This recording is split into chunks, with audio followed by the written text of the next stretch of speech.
Hello guys, hello, this is for Virgo. Virgo, welcome dito sa aking channel, Kapalaran 888. Welcome. Alamin natin kung anong messages, vibration, kabay, energy para sa inyong lahat. This is general reading, so I hope na makaresonate ka dito, Virgo.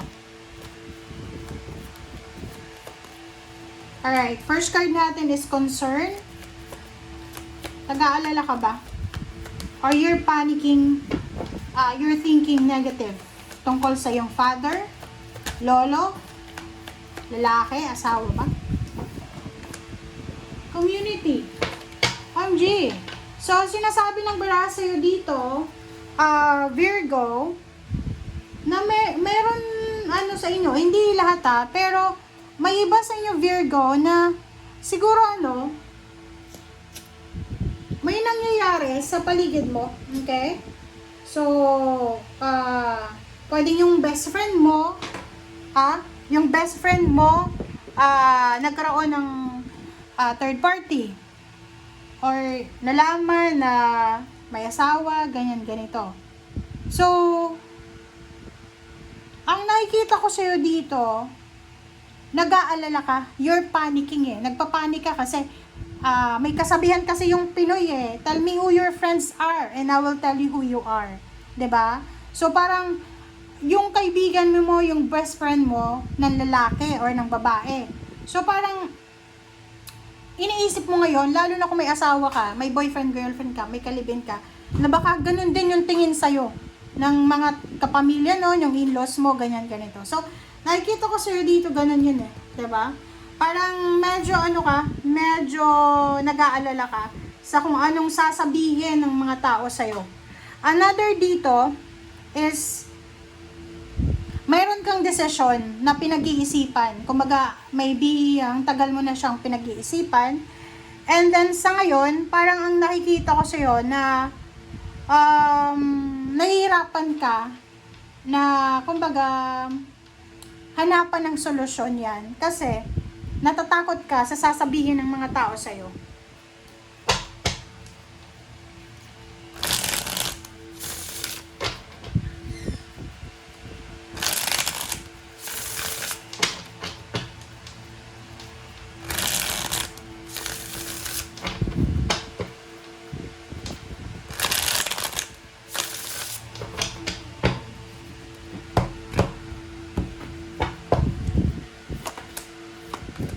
Okay, so Page of Cups and then Nine of Pentacles. So, Page of Cups and Nine of Pentacles. Kung makikita mo dito, sinasabi ng bara sa'yo na in the near future, may posibilidad, kung single ka ngayon, may posibilidad na makatagpo ka ng relationship na pwedeng magbigay sa'yo ng para ng pangarap mo Like, hindi lang siya yung ideal person mo in terms sa pagkakaroon ng asawa, ng boyfriend, girlfriend. Siya ay napaka-responsable niya. Financially, siya yung pangarap ng lahat ng tao. Okay? Mayaman. Or, sabihin natin, okay, hindi siya mayaman, pero stable siya and at the same time, napakasipag niya. Okay. So, dito sa barahang to, mayroon iba sa inyo dito, Virgo, na makakatanggap kayo ng balita. Mabilis na balita siya. Napakabilis ng balita, napakabilis ng communication, chat, call, email, na pwedeng magdala sa inyo ng sobrang peace and harmony. Kumbaga, makakahinga ka ng malalim Parang, ay salamat, dumating na, ay salamat, natapos din. Parang ganon.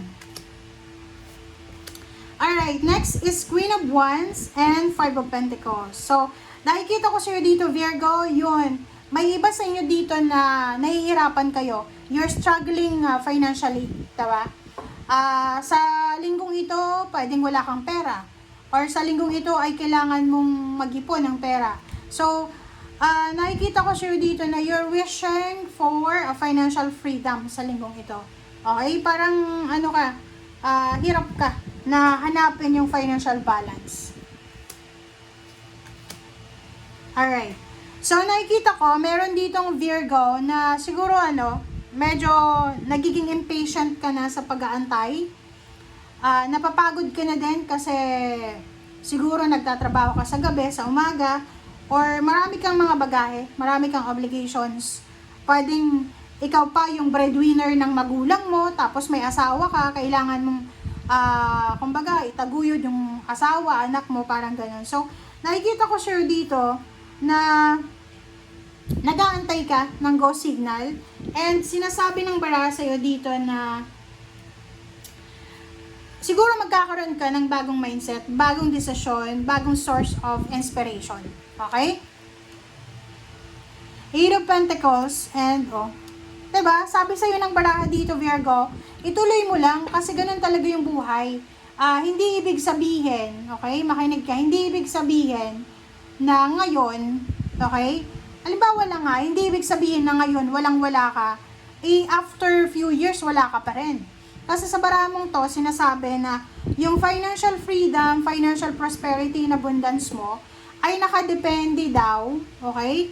Nakadepende sa kung paano ka magiging masipag, kung paano mo didiskartehan yung finances mo. Like, kung tamad ka, huwag kang mag-expect ng maraming success, ng maraming blessings. Pero kung sobrang workaholic ka, mani-mani na lang yan. Talagang darating sa'yo yung sobra-sobrang biyaya. Okay, next is the Emperor. Diba? Sabi ng baraha sa'yo, huwag kang mag-alala, huwag kang magpapanik kasi in the near future, pwedeng you will be promoted, you will reclaim your power, you will be strong. Kung halimbawa na may mga masakit ka sa katawan, makaka-recover ka sa health mo, sa finances mo, sa emotion mo. So, huwag kang masyadong mag-alala.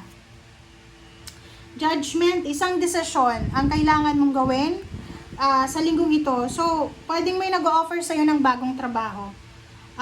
Mag-iingat ka sa mga taong kausap mo, okay?